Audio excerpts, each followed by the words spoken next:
Hey, good morning. Good morning, guys. This is TerrenceRe. Got another video with a stock market update.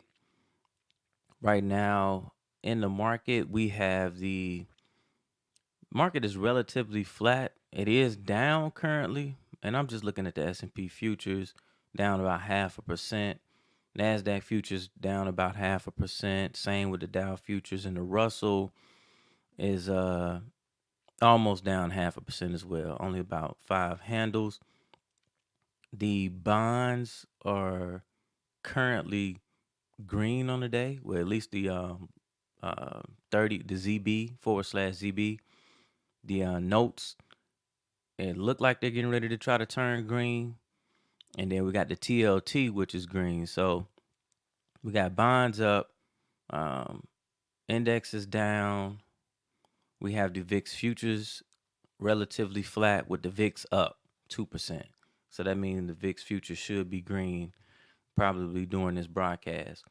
But what I mainly want to talk about today is when I hopped on this morning, and then something told me I just wanted to look at the Forex pairs, or shall I say the futures, but it's basically the futures. When you're looking at the Euro USD, you can trade the futures, or you can trade Forex for Forex traders, but it's basically the same thing.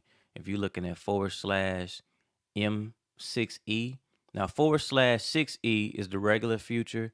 /M6E is the micro futures. It's just smaller, right? And if you look up here, it says E micro Euro USD futures.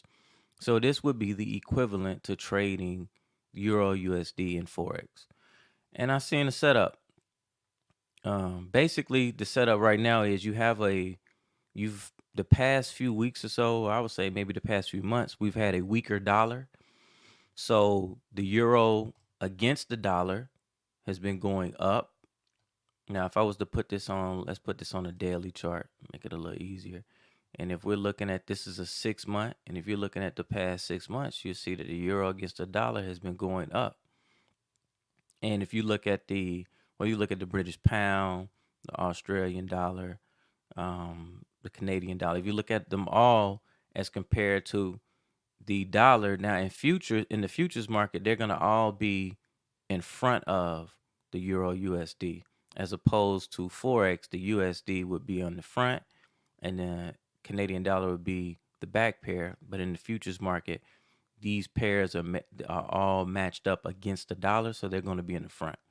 So with the dollar being down, these pairs are all up. Now, the most liquid out of them is the Euro USD. So this one, I came on here and I just looked at I dropped down to a 4-hour. And you may say, well, what prompted you to find this setup? I got up, I'm looking at the market, and I'm seeing that we got a little down move that may occur. So I'm looking at all the futures, to be honest with you. I'm looking at the S&P futures. I looked at the bonds, which I don't really trade the bond futures that much. I'll go to the TLT to make a trade if I want to trade the bonds. Now, I am in a trade in oil, and I will go over that shortly. So I dropped down on the 4-hour, and I got a setup. First of all, I got divergence down here on my MACD. So you guys know I'm a big when I see divergence. So divergence would be just, I'll put a little trend line on here, make it easier to see.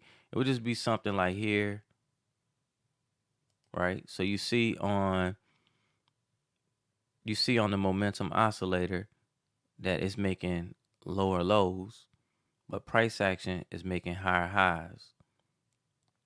So at that point, you're looking for price action to make a lower low for you to get involved in the trade. So I got a high, I got a low, a pullback, and then a low. So this was a low, and then we got a lower low. And you can see where this dotted line is. This is right where I got into this trade. 1.0884 is where I put my short on. And so my stop is just going to be at the previous high, about 5 ticks up. And then I throw my extensions on, and I find a target somewhere down here that will suffice for me as a profit target. Now I could hold, now all of these could be profit targets. And for me, the further you go out, the lower your probability of getting those. It's not like it can't go there or it may even go there. I'm not going to hold it there. I'm going to try to get out right around here at this price target right before. And that's almost a 1-to-1. Not quite. I think I'm risking maybe like 100 or so bucks, maybe like 103 bucks to make about 90 or something like that. So that's roughly a little bit over 50% probability of profit. So if it was a perfect 1-to-1, like risk a buck, make a buck, you got about a 50-50 shot of the market going up or down. And so that's that. In the TastyWorks platform, now you want to short the futures. This product is only going to margin me. Let's see. Now I'm gonna click the trade tab. Come over here. Normally I'm at the table. Let's see. So like if there are no options on the micros, but if I was, the option chain will pull up right here. And so you just come over to active, and here I have the micros set up for me to trade, futures micros. Now I got a little small window of a chart up here that you see, so I could monitor it right here if I wanted to. And if you look over here, you can see here's the sell order, and you can see I already have good till cancel brackets in to get me out of the trade. So if my take profit gets hit right here, 1.0814, it'll close the trade. It'll take off the stop, and which is the stop is here and the take profit is here. If I get stopped out, it goes back and hit my stop. It'll close out the whole trade. So basically, any one of these get hit, that closes out the whole trade.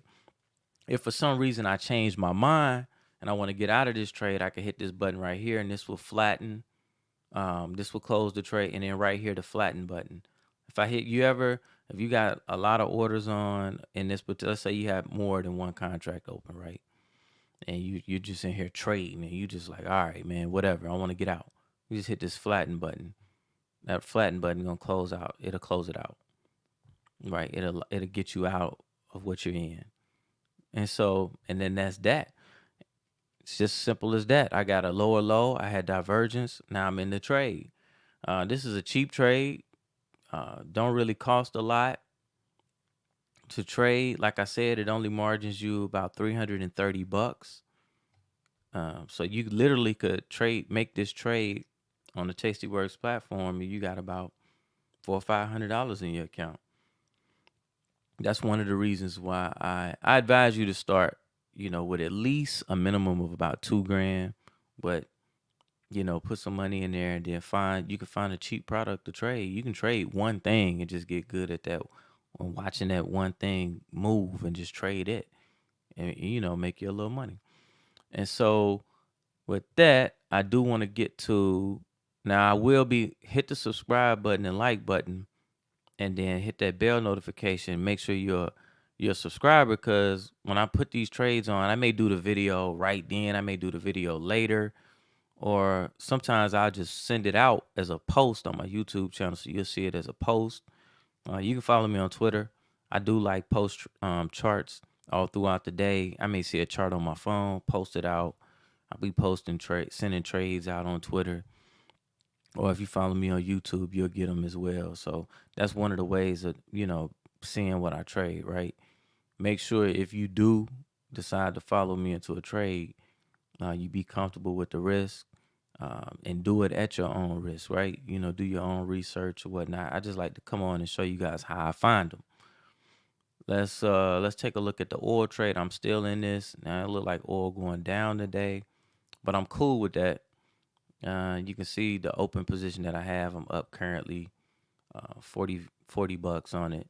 So that's fine. It's just been oscillating. You see I still got a 66% probability of profit in this trade. And I'm just sitting and waiting. I got about 22 more days on this trade. Now, this trade is getting ready to start decaying because I sold the option. So which is cool as long if oil wants to sit there. Let's look at it on a daily. If oil wants to sit here and just mess around, I'm cool with that. It can stay right here for the next 20 some days and I keep the whole $200 in premium that I collected. Or it can take off and hit my profit and hit up here and I'm gonna get out. My profit target is up here. So either way, now it could continue to go up. What I would like to see oil do is it go up to here, right? I take profit out of this trade. I like to see a nice pullback and then I get long again because I really do think that the dynamic that we have playing out now with a weaker dollar, let's just pull up the dollar so you guys can see what I'm talking about. If we look at the dollar right here, let's see, is it gonna let me pull out some? As you can see, since what is that? September of last year. As you can see, we just been melting down. So we got a weaker dollar. And so we are getting ready to get across on the MACD. See it right here? So let's see what we get. We may get a little up push up into here, right? But I'm still bearish overall on the dollar. And with having that bearish biasness would lead me to want to be long anything measured against the dollar, right? Oil, um, oil futures, copper futures. If I pull up the copper, let's take a look at copper futures. Just showing you guys other things that you need futures capabilities to be able to trade. See how the copper futures are up. See how oil futures are up. Now let's go look at gold futures. Look at gold futures. So these are ways to, if you have the same type of biasness that I have, like you're bearish the dollar, you can trade things uh, the opposite of the dollar, and what I would say things that what they would call, I don't know if it's a rush to safety or whatever they say on TV, but basically these things are measured against the US dollar. So if the US dollar is going down, then you can trade these the other way. Now it's hard to get access to these if you only can trade stocks. That's why I like the futures market to be able to do this. Gold, you can get access to it. I show a stock that I own in another account. I do own Barrick Gold, as you can see. I do plan on closing that position out once it get. I'm not quite sure. Thinking about closing it out here, or either I may even add on to it today. To be honest with you, thinking about adding on to it.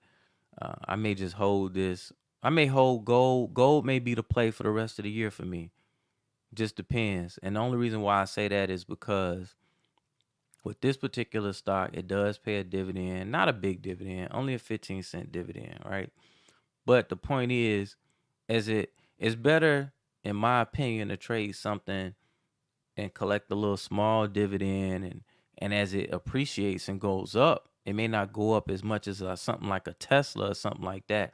But I don't want that type of volatility or exposure in a retirement account or something like that. I'd rather my money just either not lose it or just it stay flat and just maybe just gain a little bit. And even with the dividends and it just growing slowly, you make a little money off of it. Then as say, well, I'm just gonna trade equities. Well, good luck with that. Um, which equity do you want this year? Tesla, even though Tesla is on a run from the past week or so, but look what it had got all the way down to, like 104, 102, something like that. Look at where it came from. I just don't want that. I don't want that volatility. Let's look at a 3-year chart. Look at that. So you all the way up around here at 400, a little excess of 400 all the way down here. And so you may be excited thinking that it's getting ready to make its move. It's possible. Um, it could make its move and continue up. I just don't want the volatility right now with everything surrounding Tesla. I think there's a court case going on right now, if I'm not mistaken, where about a tweet that Elon Musk put out on the internet, on Twitter. I think he tweeted something about taking Tesla private or something. I think it's been a while, and so they're at him about that. So anything could come out news wise on Tesla, and it can make it jump up or go down. But I do see some resistance stacking up right here, right about 150. See right here, I could see some resistance right here where we had that green day. Then we went back down. So right around the 160, 150 area, I could see some resistance right here. And then I see more resistance right up here at about 167. So if I was in, let's say I had got in down here, I had got bullish somewhere up in here, and then I lost that trade, right? It was a complete wash. Got killed on it. Now, right here, if you had got in here, to be honest with you, I got in. If you were someone that got in around 120 or something like that, man, I'd be taking profit. I'm taking profit. And then I wait on a pullback, and then I catch another up move, and I take some more profit. I wouldn't be, just me personally, sitting in these trades, because as long as the Federal Reserve is gonna continue to raise interest rates, then you're gonna be equities are gonna continue to go down. I can't see them going up against the Fed, right? They tell you don't fight the Fed, so you shouldn't have fought the Fed while the market was going up, and when they kept interest rates low. You shouldn't fight them when they raise the interest rates and the market's selling off. So that's just my take on that. So hey guys, let me know in the comment section what you think about the trade I put on today. Did you understand me shorting futures? Now I could have very well bought. Like if you want to sell, like you hear the term short and you think it's shorting futures ain't like shorting stock or anything like that. Shorting futures is just basically to mechanic wise, you just do the same thing. The margin isn't as much, uh, especially with the micros. Now you short like 100 shares of Tesla, you know, it's gonna margin your account substantial amount. But to put this trade on here right here, it was only, like I said, when I hover over it, you see it right over here to the right. Look over here. And then when I hover over sell, buying power 365, right? So if I wanted to add another contract on, I would just click the sell button and then click send, and it's going to put it in. And then I could click on it and then come over here. Let's say I click sell, right? And then I could come over here and move this around. Let's say I don't want to get filled here. I want to set a limit order. Let's say I want to wait on the market to come up here. I could set it there and click send, and it'll put my sell order here. And then when the market comes here, I'll get into the short there. And you can kind of mess around with it over here on this scale. This is just something if you're going to, try to practice doing something like this, trade something small till you get the hang of it. When the market's moving fast, you'll see these numbers moving. Right now, we got a slow market. And in my opinion, those are the easiest markets to trade. There will be a link. There's a link in the description of this video. You can click on the link and open up an account with TastyWorks, which is like I said before, is, in my opinion, the best trading platform out there. I use it. I do use two other platforms as well, but this is the one I use the most, right? So with that, guys, we're going to be out. Happy trading. Peace.